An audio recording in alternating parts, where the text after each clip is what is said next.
LG와 SK가 2년 동안 미국에서 벌여온 배터리 분쟁에 종지부를 찍었습니다. 막판까지 팽팽했었는데요. 바이든 대통령의 거부권 행사를 하루 앞두고 극적으로 타결에 성공한 것입니다. 네, 한편 오세훈 서울시장이 예고한 재개발, 재건축 정책 방향을 두고 시장에 관심이 큽니다. 관련 내용 정철진 경제평론가와 함께 살펴보겠습니다. 안녕하십니까? 네, 안녕하십니까? 안녕하세요.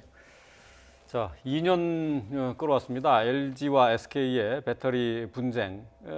최종 결정이 났는데도 불구하고 계속해서 이렇게 합의를 이루지 못했었던 것 원인이 어디에 있었습니까? 역시 이제 합의액, 합의에 대한 내용 때문에 이제 길게 끌었다 이렇게 볼 수가 있겠고요. 말씀하신 대로 2년 거의 700일을 끌어왔던 예. 소송이었습니다. 예. 처음 시작은 2019년 4월 29일이었었고요. 이제 당시엔 LG화학, 지금은 이제 LG에너지솔루션을 바꿨는데 예. LG화학이 미국의 ITC와 연방법원에 SK이노베이션이 자사의 영업 비밀을 침해했다라고 분쟁을 제기를 했고요. 네. 거의 한 달도 안 돼서 이제 국내 경찰에도 같은 혐의에 이제 고소를 하게 되면서 LG와 SK의 본격 소송전이 시작이 됩니다. 예. 이제 그 다음부터 ITC에 대해서 SK 이노베이션도 아니다, 무슨 영업비밀 침해냐라고 맞소송을 하면서 전격적으로 이제 소송전이 펼쳐지게 되는데요.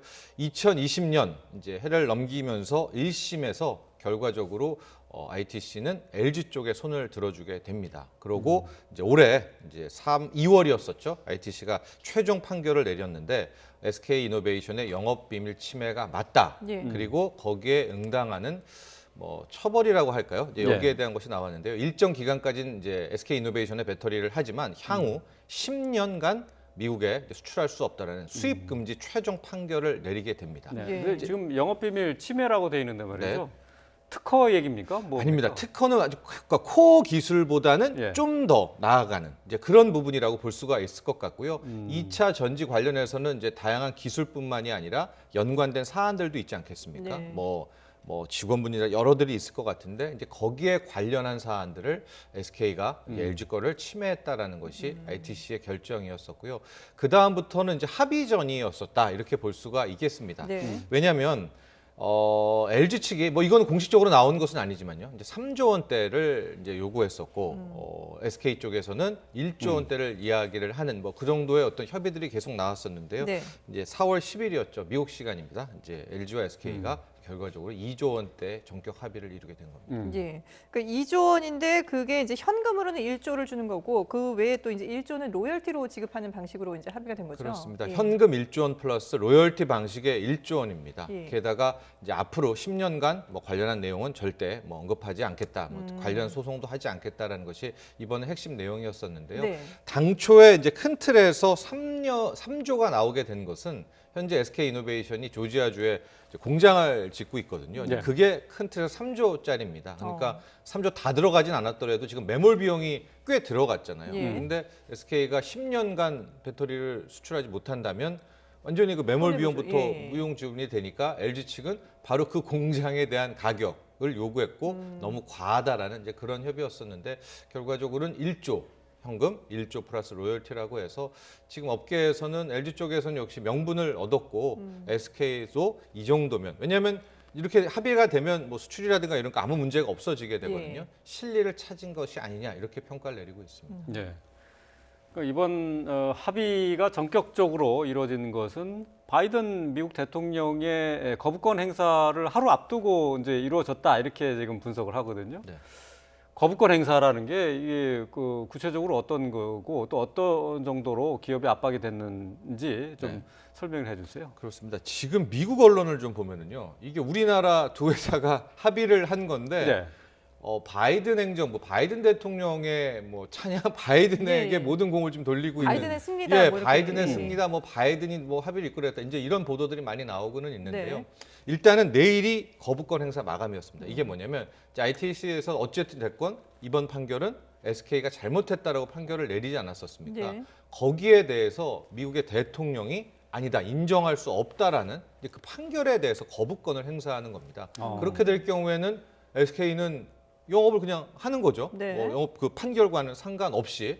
근데 왜 그 거부권이 굉장히 중요했냐라고 하면 이게 일단 조지아주라는 그 지역과 조지아주에 지금 SK가 3조 원대의 공장을 건설한다는 거였는데요. 이번 미국 대선에 보면 조지아주가 원래 트럼프 대통령, 그러니까 트럼프 전 대통령의 굉장히 텃밭이었습니다. 예, 근데 예.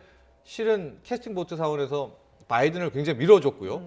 바이든 대통령 입장에서 고마운 지역이죠. 게다가 이 지역에 현재 SK 이노베이션이 공장을 있고 공장을 또 증설하게 되면서 거의 뭐 3,000명 넘는 고용에 이제 왔다 갔다 하는 이제 그런 차원이 됩니다. 양질의 일자리 예. 아니겠습니까? 예, 예. 그러니까 조지아주 차원에서는 조지아주 주지사랑 계속해서 압박을 하죠. SK 네. 가면 안 된다, 가면 안 된다 이렇게 얘기를 했고 업계에서도 이러다가 바이든 대통령이 거부권 행사하는 건 아니냐 예. 이렇게 되는 사안이었었는데 참고로 말씀드리면은 실제적으로 거부권 행사할 가능성은 매우 낮았습니다. 왜냐하면 이런 ITC 판결의 역대 사례를 봐도 대통령이 거부권을 행사한 경우는 5번, 6번에 불과하고 특히 이런 것처럼 영업비밀 침해라는 거의 특허, 코어 기술 다음에 해당하는 이런 것에 대해서 대통령이 거부권을 행사한 적은 없었거든요. 네. 그럼에도 불구하고 뭐 확인되지는 않았지만 바이든 행정부가 우회적으로 SK와 LG 양쪽을 압박하면서 이제 합의를 적용했다라는 게 이제 미국 쪽의 언론들이 나오고는 있습니다. 그래요. 근데 그 저 바이든 대통령의 거부권이라는 것은 사실 이제 현실적으로 보면은 LG에게는 압박이었겠는데요. 네, 그렇겠죠. 네, 그러나 또 LG도 자신이 있었던 게 그렇게 해서 만약에 거부권 행사해서 영업권 침해를 했음에도 불구하고 영업을 할 수 있다라고 하면 이건 미국은 중국을 욕하면 안 되죠. 왜냐하면 지적재산권 침해권인데 그거를 대통령 예. 스스로가 부인한 것이었기 때문에 설마 바이든 대통령이 거부권을 행사하겠어? 좀 이런 어떤 자신감과 의구심이 LG 쪽에도 있었겠지만 네. 그러나 만약에 행사됐다라고 하면 정말로 LG 입장에서는 아무런 득실 없는 건 아니겠습니까? 네네. 그러니까 결과적으로 이번에 1조 플러스 로열티 1조, 2조에 합의를 한 거에도 뭐 바이든 행정부의 우회적인 만약에 종용과 압박이 있었다면 어느 정도 역할을 하지 않았었겠는가 이런 분석을 해볼 수 있겠습니다. 예. 어쨌든 지금 이번 그 소송전을 보면은 결국은 그동안에는 이제 특허 관련해서 소송은 많이 있었습니다만은 영업비밀 침해라는 네. 이런 부분에서는 또 좀 눈길을 끄는 부분이잖아요. 네. 그러니까 그만큼 이제 지식재산권에 대한 어떤 권리를 상당히 이제 중요하게 본다는 건데 네. 이후에 다른 기업들에게도 많은 또 이 선결 과제가 되지 않을까 싶어요. 그렇죠. 이제 앞으로는 완전히 4차 산업혁명으로 바뀌게 되는 것이고요. 이제 기술 표준이라는 게 현재는 없습니다. 누가 먼저 가서 시장을 선점하고 깃발을 꽂으면 이제 그 회사의 뭐 프로토콜 표준대로 이제 스탠다드로 가게 되는 것이기 때문에 네네. 이번에 2차 전지 관련해서도 이런 소송 여기에 배상금으로 2조 원이라고 하면요. 1조 플러스 1조긴 하지만은요. 상당히 큰 액수이기 때문에 좀 경종을 울리는 그런 판결이었다라고 하는데 좀 아쉬웠던 것은 결과적으로 돈은 그 변호하면서 소송 비용이 예. 훨씬 그렇죠. 더 많이 예. 들어갔습니다. 하고 이번에 LG도 극적인 또 합의를 보게 된 것이 만에 하나 이어져 갔으면 또 예. 바이든 대통령이 거부권을 행사하지 않았더라도 SK는 무조건 항소를 가거나 거기서 끝나고 나면 이제 소송 관련해서 또 소송가액을 결정하는 민사소 손해배상 소송 또 가거든요. 아, 그러면 뭐 현지의 법조계를 보면 그 배상 소송 비용이 뭐 4천억, 5천억이라고 하니까 이거는 받은 돈을 다 변호사 로 펌에 주게 되는 건 아니겠습니까? 예. 그런 것도 이번에 합의에 또 한 고려 대상이 되지 않았나 봅니다. 네. 지금 말씀하신 4천억, 5천억은 계속 소송이 이어진다면은 맞습니다. 예상되는 금액이라는 네, 거죠? 맞습니다. 예. 네. 지금 현재 자체는 뭐 한 몇천억 될라나요? 아직은 뭐 천억대는 아닐 것 같은데 예, 이어지게 되면 눈덩이처럼 커지게 되겠죠. 기한도 한 3년 이상 걸릴 테니까 민사까지 가서 손해배상까지 가려면 아마 그런 점도 이번에 타협을 또 빨리 할 수 있도록 하는 기회가 된 것 같습니다. 어쨌든 뭐 말씀하신 것처럼 기업 입장에서는 소송이 계속 돼봐야 뭐 좋은 게 없잖아요. 네. 근데 이번 소송을 통해서 LG나 SK 좀 많이 타격을 입었죠.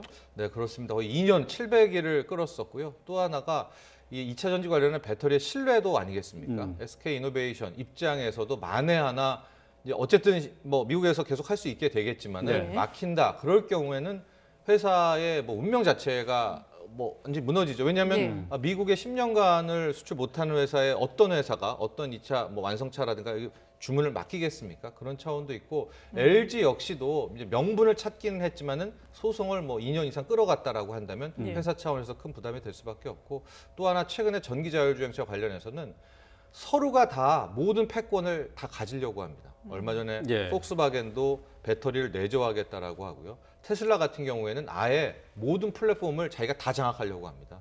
차도 만들고 배터리도 만들고 솔루션도 소프트웨어까지 하려고 하는 플랫폼 장악형이기 때문에 실은 우리도 이제는 배터리에는 한정돼 있지만 지금 상황에서는 이렇게 하다가 우리가 영원한 을로 전락할 수밖에 네. 없기 때문에 우리나라에서도 저는 또 하나의 차 솔루션 배터리로 이어지는 전기 자율주행차 어떤 플랫폼에 좀 공을 완성에 대한 공을 좀 들여야 될 것 같습니다. 예.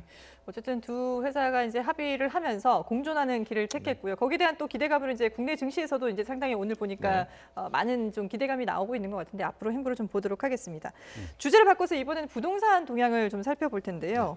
오세훈 서울시장이 4.7 재보궐선거에서 사실 공약으로 이제 부동산과 관련된 공약들을 여러 가지 내놓지 않았습니까? 특히 이제 재개발과 재건축에 대한 기대감이 지금 상당히 높아지고 있는 그런 상황인데 일단은 공시지가에 대해서 먼저 좀 손을 보겠다 이런 입장을 밝혔어요. 그렇습니다. 현재 이제 공동주택 공시 가격에 대해서 가장 이제 반발이 큰 곳이 제주도와 서초구 아니겠습니까? 예, 예. 이제 오세훈 시장이 이제 이 지역들 지자체 단체장과 좀 협의를 하게 되면서 공시지가 산정에 계산에 문제가 있었다라는 것을 적극적으로 좀 파고들 것 같습니다. 네네. 왜냐하면 공시지가라는 게 이제 한국감정원에서 나가서 이제 평가를 하게 되니까 거기에 오류를 파악하는데 일단은 뭐 펼치게 될 것 같은데 큰 틀에서 이 이제 후보자 시절에서 약속했던 부분들이 있지 않겠습니까? 예. 그건 말씀하신 대로 민간 재건축, 민간 재개발을 활성화하겠다라는 겁니다. 이게 쉽게 말해서 현재 걸려 있는 규제들을 좀 완화해 주겠다라고 하는데요. 당시의 대표적인 좀 공약들을 보면은 한경변 그 스카이라인 있는 쪽에 35층의 이 제한을 고도 제한을 뭐 풀어주겠다라든가 네. 용적률도 훨씬 더 높여주겠다라든가 또 안전진단 같은 경우를 좀 타이트하지 않고 완화를 해서 원하는 곳에는 어느 정도 문제가 되는 곳은 재건축을 뭐 도전할 수 있게 한다라든가 예. 이런 부분들이 좀 있었는데 아마 여러 보도에도 나왔듯이 앞에 뭐 이런 부분들은 이제 서울시 의회와 거쳐서 조례를 바꿔야 되는 예. 그런 부분인데요. 현재는 민주당이 거의 뭐 다 장악을 하고 있기 때문에 네. 결과적으로 이번에 공시 가격을 먼저 오세훈 시장이 이제 치고 들어간 것도 예. 이것을 다 바꾸기에는 지금 좀 갈 길이 멉니다. 네. 그래서 예, 이제 예. 공시 가격부터 시작을 하는 이제 그런 패턴이 아닌가 보여지고 있습니다. 예. 뭐 서울에 집을 갖고 있는 분들이 이제 가장 민감하게 반응할 부분이 바로 이제 말씀하신 공시 가격의 부분인데요. 공시 가격 재조사를 자체적으로 한다고 했는데 서울시에서 자체적으로 한다고 해서 이게 바뀌는 건 아니죠. 그렇습니다. 어떤 하나의 근거와 반론을 만들기 위한 행동인 것 같고요. 지금 현재 국토부도 자체 팀을 꾸려서 재조사를 하고 있습니다. 그래서 이제 29일 날 최종 확정이 되면서 그것으로 이제 픽스 고정이 되게 되는데 예. 아마도 이제 저렇게 협의를 해서 압박을 하는 것들은 이제 어느 정도 국토부에 좀 부담을 주려는 이제 그런 의도가 좀 보이게 되고요. 다만 이제 시장의 반응은 조금 재건축 부분에 있어서는 예, 예. 기대감이 반영되고 있는 것 같습니다.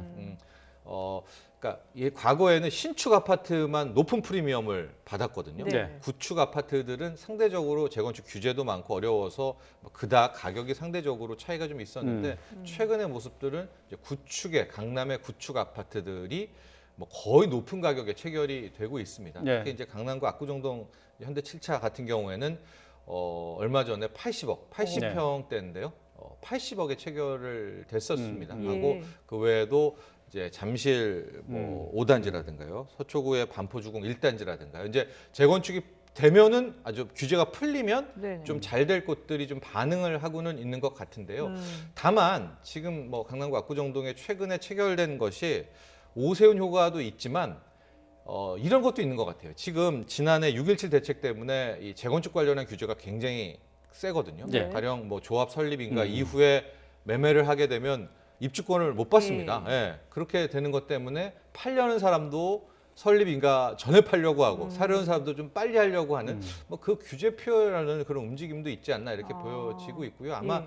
시장도 인터뷰를 좀 해보면 이미 부동산 뭐 업소라든가 주민들이 쉽지 않을 거라는 것들은 다 알고 있는 것 같습니다. 어느 정도 규제 완화가요. 네. 예. 그 쉽지 않을 것이라는 것이 앞서도 말씀하셨습니다만 이게 이제 서울시장 혼자서 결정할 수 있는 문제가 아니다 보니까 뭐 이제 서울시 의회와도 또 네. 이제 조례를 바꿔야 되는 문제도 있고 그리고 또 정부 정책과도 완전히 동떨어지게 갈 수는 없는 부분이잖아요. 그렇습니다. 이런 걸 본다면은 현실적으로 시장 권한으로 직권으로 할 수 있는 부분은 어디까지라고 봐야 되는 건가요? 직권으로 하시는 부분은 상당히 적죠. 방금 뭐 앞서 말한 공시 가격을 뭐 같이 뭐 해서 조사를 한다라든가 이런 부분은 있을 것 같습니다. 재건축이라든가 재개발 사업을 할 때 사업에 이런 것들을 이제 승인해 주는 것은 뭐 구청에서 많이 하게 되니까 네. 그런 뭐 속도를 좀 빨리 해주는 방법들 뭐 이런 것들은 있겠지만 오세훈 시장이 혼자서 풀고 열고 막 하기에는 부담이 좀 크지 않나. 또 게다가 이제 바로 또 내년이 되면 대선 구간으로 또 네네. 가게 되지 않습니까?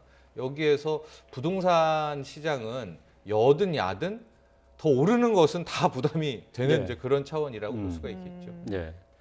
뭐 말씀하신 것처럼 뭐 재건축 재개발과 관련해서는 오세훈 시장이 이미 공약을 통해서 규제 완화를 통해서 활성화하겠다고 했기 때문에 네. 어느 정도 이제 시장의 기대감이 있어서 재개발 재건축을 앞두고 있는 지역의 주택 가격이 지금 오르고 있단 말이죠. 네. 결국은 재개발 재건축이 결국 부동산 시장에서는 상승 압력으로 작용할 수밖에 없겠죠. 네, 그 과거의 우리나라 패턴을 보면 이제 강남 재건축에서 시작을 하고요. 그것이 이제 강남의 일반 아파트, 그것이 강을 건너서 이제 강북 뭐 이렇게 이런 식으로 펼쳐나가는 패턴이기 때문에 재건축 아파트가 다시 들썩된다는 것은 정말로 또 한 번의 랠리를 할 수 있을 정도로 이제 그런 패턴이기는 한데 다만 지금 재건축이 좀 들썩되고 있는 것이 이게 정말 추세적으로 한 번 더 끌어오르려는 움직임에서 나온 것인지 아니면 하고 또 오세훈 시장의 어떤 기대감으로요. 예. 일부 기술적인 뭐 몇몇 조합인가를 앞두고 나왔던 이제 그런 상승 랠리인지는 좀 확인해 볼 필요가 있지 않나라고 보여지고 있고 또 하나가 뭐 지금 15억 이상은 대출을 한 푼도 그렇죠. 못 받습니다. 네네. 대출 규제 뭐 이것뿐만이 아니라 각종 규제들이 있기 때문에 현재로서 과거 패턴으로 지금 나왔던 어떤 재건축의 좀 들썩됨이 또 다시 한번 전체 이 서울의 집값을 끌어올릴 수 있는 동력은 될까에 대해서는 좀 의구심은 갖고는 있습니다. 그러면 지금 집값이 이렇게 좀 약간 오르는 그 원인을 분석하려면 어느 정도 언제쯤 되면 이게 명확하게 원인을 알 수 있는 건가요? 저는 이거와 4월, 5월이 굉장히 중요하다고 생각을 하는데요. 예. 뭐 여러분들 잘 아시다시피 6월부터는 이제 보유세도 확정이 되는 그런 구간이기도 하고 네. 이제 양도세 중과가 본격적으로 됩니다. 다주택자들의. 네. 그래서 물량이 나오게 되려면 역시 4월, 5월에는 어쨌든 나와야 되고 시장 분위기가 바꾸려면 4월, 5월에 급매물이 좀 네. 나와야 되는 눈에 띄어야 될 것 같다 이렇게 보여지고 있습니다. 그래서 저는 오히려 뭐 몇몇 재건축에서 이렇게 뭐 80억 거래 이런 것들은 현재는 좀 어떤 우리의 그 구성 대상에서는 좀 뛰어넘은 것이라고 볼 수 있고요.